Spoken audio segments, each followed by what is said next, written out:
Jessica Kumala Wongso hari ini mendatangi kantor Komnas HAM di Jakarta. Jessica yang datang didampingi kedua orang kuasa hukumnya meminta Komnas HAM turut memantau perkembangan kasus yang membelit dirinya. Ia merasa opini yang berkembang di masyarakat cenderung menyudutkan dirinya. Meskipun belum ada status hukum yang dikeluarkan oleh Polda Metro Jaya. Saat mendatangi Komnas HAM, Jessica enggan memberikan keterangan apapun kepada awak media. Oh, nggak ada. Kita hanya ngomong-ngomong biasa. Gue turun nggak dapat, Bi. Terus? Ya, ngomong-ngomong saja gitu. Apa mau minta bantuan hukum apa gimana, Bang? Loh, saya kan dokter hukum. Minta bantuan hukum yang gimana? dibicarakan di dalam apa, Bang, sebenarnya? Ya, ini apa? Jessica ini kan depresi sekarang. Depresi, ya. Akibat tekanan yang begitulah, berita yang beginilah. Cuma ngobrol begitu aja. Jadi merasa selama ini pemberitaan menyudutkan sehingga melaporkan ke Komnas HAM. Melaporkan atau gimana? Bukan melapor, mana nggak melapor. Kita concern apa? Diskusi saja. Apa sih Pak yang didiskusiin buat Mbak Jessica ini? Ya, kronologi saja. Ngobrol-ngobrol. Apa tuh seperti apa? Kepada Komnas HAM, Jessica Kumala Wongso mengadukan kondisi yang diterimanya atas kematian Wayan Mirna. Jessica merasa diperlakukan sebagai tersangka meskipun belum ada status hukum dari pihak kepolisian. Kuasa hukumnya mengadu ke Komnas HAM, mengeluhkan sebuah situasi di mana sekarang ini seolah-olah Jessica sudah dianggap sebagai tersangka, diperlakukan sebagai tersangka. Dan kemudian kami menerima, dia menceritakan semua yang dia alami, mulai dari pertama kali dia datang ke Indonesia, persis yang disampaikan kepada pihak kepolisian. Kemudian ada hal-hal yang dia alami yang membuat dia tidak nyaman. Yang pertama kali adalah ketika dia mau diambil oleh polisi. Jadi dia mengatakan mau dipanggil, tapi 2 kali dilakukan dengan cara yang kasar. Jadi di tengah malam pada hari Sabtu dan Minggu, Sabtu itu dari pihak lain tidak menggunakan seragam polisi, tidak menggunakan surat, sehingga tidak jelas siapa yang dari mana, tidak jelas. Dengan kata-kata yang kasar itu dilontarkan oleh seorang polisi melalui telepon juga kepada keluarganya. Itu membuat dia kemudian dan keluarganya malu karena seluruh tetangganya kemudian menganggap seolah-olah Jessica sudah tersangka pembunuhan. Dan itu membuat mereka shock. Terus terang dalam berbagai media itu seolah-olah ada banyak hal yang seolah-olah dia sebagai tersangka. Ada judgment by the press. Jadi mohon teman-teman, saya juga sebagai mantan wartawan, saya juga melihat bahwa setiap sequel itu diekspos yang seolah-olah Jessica sudah tersangka. Maka akan memantau dan akan, ini juga salah satu yang kita lakukan ya, teman-teman kita jadi diskusi bahwa kalau hal-hal yang kita lihat seperti ini, bahwa exposure itu jangan berlebihan. Jangan berlebihan, artinya jangan mengarahkan soal dia sudah tersangka. Kan masih ada yang mengharapkan jangan hanya pola terpancing pada pola-pola yang itu. Jangan-jangan ada tersangka lain yang kita tidak tahu kan. Jadi saya juga mengharapkan teman-teman menahan diri. Polisi juga menahan diri. Lakukan dengan hati-hati. Jangan terpancing dari opini publik yang kemudian seolah mengorak-ngorak pribadi dan sebagainya. Itu biarkan menjadi rahasianya. Bu, Komnas HAM. Jadi begini ya, Komnas HAM itu kan menerima pengaduan. Prosesnya kita menerima pengaduan yang dia alami. Setelah itu kita akan lakukan investigasi. Ya, klarifikasi. Ya. Nanti ini kan secara resmi akan ada semacam klarifikasi kepada pihak kepolisian. Ya. Tentunya kita tidak bisa mengatakan adanya pelanggaran HAM, tapi dengan kejadian ini, dengan asumsi yang dikatakan oleh pengadu itu benar, maka kita menghimbau itu. Dan saya Sementara itu pemirsa, kepada tim TV One, Jessica mengungkap hubungannya dengan Mirna serta memberi tanggapan atas kasus dugaan pembunuhan terhadap Mirna. Banyak hal juga terungkap dalam wawancara eksklusif TV One dengan Jessica Kumala Wongso berikut ini. Anda kembali dalam ruang kita lanjutkan berdialog bersama dengan Mas Reza Indragiri dan juga Pak Taufik Baudin. Saya kembali ke Mas Reza. Mas Reza, pertanyaan saya sebetulnya sudah pernah saya sampaikan. Namun, apakah kemudian semakin terang, semakin jelas ketika sudah ada 4 alat bukti yang dikantongi, sudah SPDP saat ini dan ekspos kemudian bersama dengan Kejati, motifnya dari pelaku sudah mulai terungkap? Saya tidak berpikir bahwa motif sudah terungkap. Karena kalau motif kejahatan secara umum kan hanya 2. Satu, motif agresif, motif amarah, kebencian, sakit hati, cemburu, dan seterusnya. Atau motif instrumental. Misi rahasia, menutupi skandal, menutupi kejahatan lebih besar, dan seterusnya. Tidak ada sangkut pautnya dengan suasana hati ini. Terkait ini yang mana? Saya terus terang tidak tahu. Tapi apakah kalau kemudian kerja kepolisian ini sudah bisa dianggap langkah maju? Menurut saya sekali lagi ini memang merupakan langkah maju. Tapi kalau kemudian kriteria maju atau tidaknya penanganan kasus ini adalah ditetapkan seorang tersangka, maka ini belum maju. Karena belum ada tersangkanya. Tapi memang tidak harus ada tersangka. Tidak mesti ya? Tidak harus. Walaupun ada desakan publik untuk itu. Betapapun masyarakat sudah melakukan penghakiman di ruang publik, tapi kalau ternyata tidak disertai dengan alat bukti, dugaan tidak selaras dengan pembuktian. Berarti mungkin saja, sangat memungkinkan ketika tidak ada tersangkanya, mungkin juga satu hasilnya adalah si Mirna, almarhum ini, mungkin juga sudah mengalami sakit sebelum itu. Dalam Mungkin perbincangan pertama saya lupa kapan di TV One, saya justru menyarankan kembali berangkat dari penolakan saya terhadap teori segitiga kejahatan. Ayo, walaupun korbannya di situ, lokasinya di situ, coba cari tahu pelakunya di mana. Jangan-jangan di luar kafe tersebut.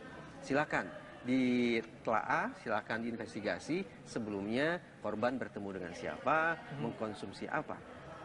Pak, kita coba lebih detail lagi. Kita lihat bersama-sama di layar Pak Taufik Baudin. Pada kesaksian sebelumnya, Pak Mirna nampaknya agak sungkan ya. Mungkin karena kita tidak tahu ya, barangkali karena ramai di media sosial diperbincangkan, beberapa kali kemudian sakit, dipanggil aparat kepolisian, kemudian pada akhirnya lebih memilih untuk terbuka saat ini untuk meladeni pertanyaan-pertanyaan awak media begitu. Komentar Anda untuk Jessica? Menurut saya itu ya saya mengatakan cuma 2 pilihan kan. Kalau memang dia begitu karena dia yakin dia tidak melakukan itu, dan kalau melihat tampilannya, Jessica ini orang yang punya confident, yakin dirinya tinggi, dan dia tidak bodoh gitu. Itu menurut saya. Nah yang kedua, kalau kita... Ini kita baca lagi apa sebetulnya. Bahwa pembantu Jessica mengaku diminta membuang celana milik majikannya yang dikenakan di hari kematian Mirna. Testimoninya adalah bahwa celana itu sobek sebetulnya. Dan waktu itu pembantunya juga mengkonfirmasi bahwa apakah ini dibuang saja begitu. Nah, pada akhirnya sepakat untuk membuang celana yang waktu itu dikenakan ketika kejadian. Ada kejanggalan kah atau bagaimana analisis Anda? Menurut saya sih sah-sah saja. Saya mengatakan apakah pasti ada jejak di celana itu. Jadi kita jangan berasumsi karena dibuang mesti ada jejak. Itu kan salah satu karena memang sudah tidak layak pakai lagi bisa jadi. Ya boleh kan. Jadi menurut saya apa pembuktian seperti itu ya. Ini kasus yang menarik karena tidak terlalu mudah yang seperti Pak Reza katakan tadi. Ini teori-teori yang ada barangkali harus dicari sisi lain ya. Karena nggak semudah ini terus terang. Saya lihat Jessica nggak semudah itu. Saya terus terang melihat kasus semacam ini sebagai kesempatan emas bagi otoritas penegakan hukum kita untuk lebih mengakrabkan diri terhadap disiplin non hukum. Kalau kita bedah mata kuliah di Fakultas Hukum, Mas, ilmu hukum itu kan sangat dekat dengan manusia. Tidak mungkin bisa ada ilmu hukum kalau tidak ada manusia. Tapi kajian-kajian sains, kajian-kajian tentang kemanusiaan itu sangat-sangat sedikit. Nah, kasus JIS, kasus Angelin dan sekarang kasus Mirna. Inilah kesempatan bagus bahwa otoritas penegakan hukum juga harus tahu sains. Nah, kembali kredibilitas mereka kemudian harus dipertaruhkan untuk mengungkap kasus ini. Ya, karena kalau tidak melibatkan lintas disiplin, misalnya kedokteran, kimia, toksikologi, psikologi, dan ilmu seperti Pak Taufik, saya pikir bisa jadi hari ini dukungan publik besar ke kepolisian. Tapi suatu saat nanti bisa saja berubah haluan. Mas Reza, kalau lihat dari penggunaan, kita kembali ke cyanida. Sebenarnya kalau lihat dari penggunaan racun itu, biasanya digunakan oleh pelaku dengan jenis kelamin apa? Apakah seorang pria lebih cenderung menggunakan tipe seperti itu atau seperti apa? Saya tidak berpretensi untuk mengatakan siapa tersangka dalam kasus ini. Sama sekali tidak, saya garis bawah itu. Ada dua data yang memang mengerucutkan pemikiran kita tentang siapa yang cenderung menggunakan racun sebagai instrumen pembunuhan. Satu, dalam kasus-kasus pembunuhan berseri, ketika pelakunya adalah berjenis kelamin perempuan, ternyata alat kejahatan yang paling sering dipakai adalah memang racun. Perempuan, racun. Itu dalam kasus pembunuhan berseri. Dalam kasus pembunuhan tunggal, ternyata sekali 3 uang. Pelaku-pelaku pembunuhan tunggal yang berjenis kelamin perempuan memang kebanyakan menggunakan instrumen kejahatan berupa racun. Kalau laki-laki menggunakan senjata, baik itu senjata api maupun senjata tajam. Tapi sekali lagi, saya tidak ingin mengatakan sama sekali bahwa dalam kasus ini tersangka karena ini menggunakan instrumen racun, maka tersangkanya adalah perempuan. Saya tidak mengatakan itu dalam kasus ini. Ya, kita juga agak sedikit yang luar biasa dalam benak kita adalah ketika seorang, misalnya berada 3 orang di situ, ada Jessica, Hani, kemudian juga almarhum, dan segitu besarnyakah mereka menggunakan cyanida, begitu ya? Kenapa? Siapa dia? Gitu kan? Apakah orang-orang yang terlibat misalnya di dalam lingkaran negara ini misalnya? Mari kita asumsikan bahwa kejadian atau kejahatan ini diselenggarakan atau dilakukan lewat sebuah proses berpikir yang rasional, gitu ya. Rasional bermakna ada kalkulasi. Saya ingin mencapai itu, maka saya harus keluar modal ini. Ada keseimbangan, efisiensi. Jangan sampai saya mengincar seseorang tapi dengan instrumen yang tidak memadai, karena visi kejahatan akan menjadi gagal untuk tercapai. Konkretnya, mari kita bandingkan. Dalam kasus Munir misalnya, Munir dihabisi dengan racun arsenik. Arsenik merupakan salah satu racun peringkat 2 besar sebagai racun yang paling sering dipakai untuk menghabisi orang. Arsenik juga sulit didapat. Arsenik sebagai sebuah zat eksklusif sebanding dengan nilai seorang Munir sebagai tokoh yang aktivis HAM, barangkali menyimpan rahasia besar dan seterusnya dan seterusnya. Tapi dengan segala hormat, dalam kasus ini nyawa semua sama nilainya, tak ternilai sesungguhnya. Tapi dalam kasus ini, cyanida sebagai sebuah zat yang juga katakanlah eksklusif, menurut saya tidak sebanding dengan nilai status sosial M. M menurut saya bukan orang yang menempati posisi strategis, bukan seorang agen rahasia, bukan orang yang terlibat skandal, yang harus dihabisi dengan instrumen kejahatan se-eksklusif ini. Jadi tidak sebanding. Itu yang menyebabkan saya membangun dugaan pula, kita pernah perbincangkan, ada tidak kemungkinan salah sasaran. Baik, pertanyaan saya berikutnya adalah, barangkali ini juga pertanyaan terakhir di segmen ini, Bung Reza. Sudah SPDP, kemudian ada alat bukti yang sudah dikantongi begitu, potensial suspeknya seperti apa? Apakah tunggal atau memang bisa lebih dari satu?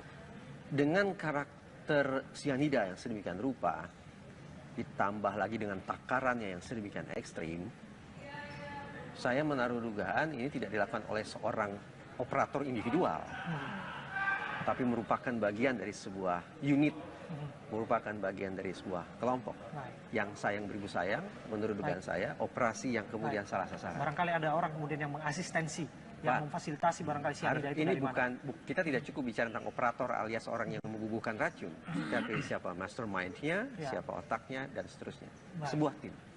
Baik, itu yang nanti kita akan nantikan tentu saja. Kita harapkan ya hari ini ketika ada gelar ekspos kemudian berkoordinasi dengan pihak kejaksaan ada tersangkanya. Kalaupun tidak ada, ini bukan kemunduran dari pihak kepolisian, ya kan? Asalkan polisi bisa mengatakan kami sudah bekerja secara ilmiah dan sesuai koridor hukum, betapapun menjadi dark number tidak jadi persoalan. Baik, barangkali terakhir dari Pak Taufik Bahodin. Ingat bahwa ini kasus sebetulnya mendapatkan sorotan publik, sudah ada pengadilan opini di media sosial. Saya melihat polisi mestinya tidak akan terganggu kalau mindsetnya mengatakan dia ingin menegakkan keadilan.